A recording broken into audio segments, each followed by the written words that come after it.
Good morning, my name is Engineer Piyush Pandey. Welcome to today's session of Motivational Skills, and the topic for today's discussion is the reverse migration of talent. Ladies and gentlemen, what is the meaning of reverse migration of talent? The talented people who are currently working in cities in large number of organizations, because of coronavirus and other such pandemic and maybe some other reason, they are forced to migrate to their villages. The places from where they came, they are forced to move to those places, and the reason behind moving is not only a disease, but it can be any other reason. Right now, because of coronavirus pandemic, the reason is majorly disease, but sometimes layoff, recession. This is also a major reason that why people leave their workplaces and then they move to their homes, their villages. Now this is known as reverse migration of talent.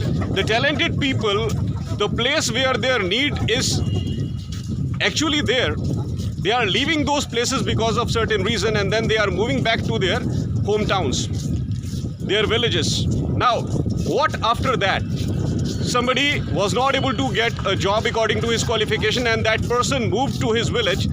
But what after moving back to village? What opportunity that person is having when he is in his village?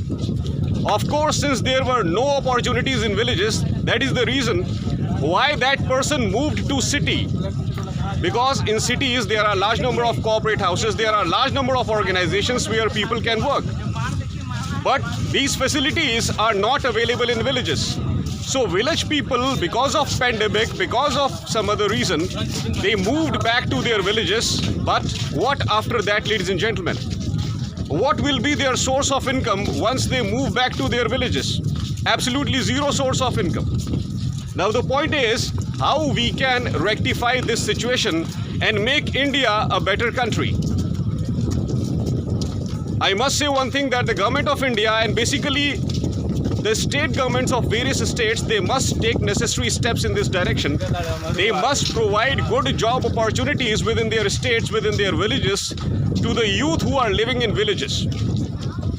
Of course, when people study in professional college, the professional college takes admission not on the basis of whether the student is living in village or whether the student is living in city.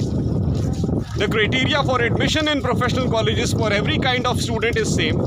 After getting graduated from their institutions, they are getting same type of degree, same type of qualification, but still, when a person is in village, he is having less opportunities as compared to that person who is in cities. That's why, ladies and gentlemen, the only sure shot solution of this problem is the government of various states, they must try to develop villages also. The kind of development that we see in cities, similar kind of development must be there in villages. I'm not saying that exactly similar kind of development is possible, but we can do sufficient what is necessary for them. Large number of corporate houses, they start their industries near villages. Of course, because of crowded cities, they prefer to take their industry near villages because there is large number of land area near villages.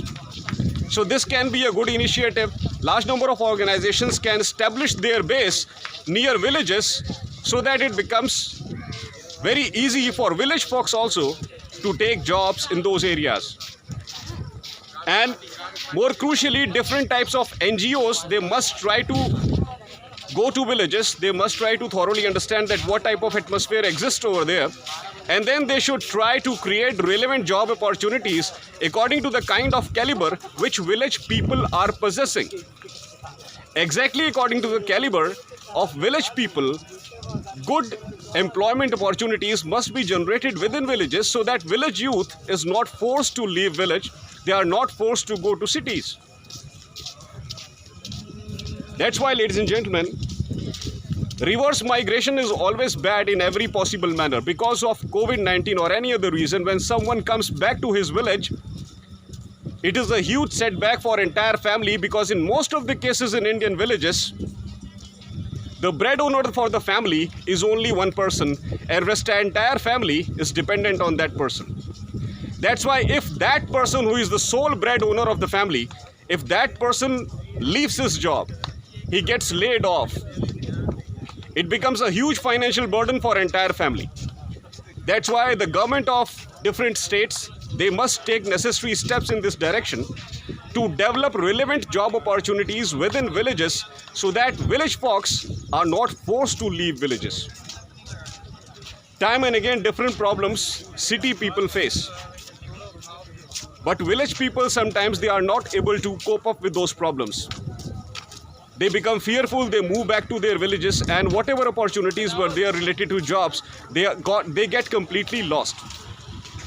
Ladies and gentlemen, we people, our politicians, the people who are in power, I'm not saying nobody is doing anything, but we are doing very less for villages. We are doing very less to ensure proper job opportunities for village people. For city people, there are a large number of facilities, but for village people, there is absolutely zero facility. And I must say that political aid is also not in sufficient quantity. That's why, ladies and gentlemen, we must do something for villages of India so that people are not forced to leave their hometown. And it requires a thorough research by village development authorities of central government and state government. This is the only thing by the help of which we can make our village people survive happily, just like city people are living happily. That's all for today, ladies and gentlemen. I hope that you loved my today's video. Please subscribe my channel, ER Piyush Pandey, Trainer BTech MBA, and please press the bell icon for constant updates. Thank you very much. Have a great day.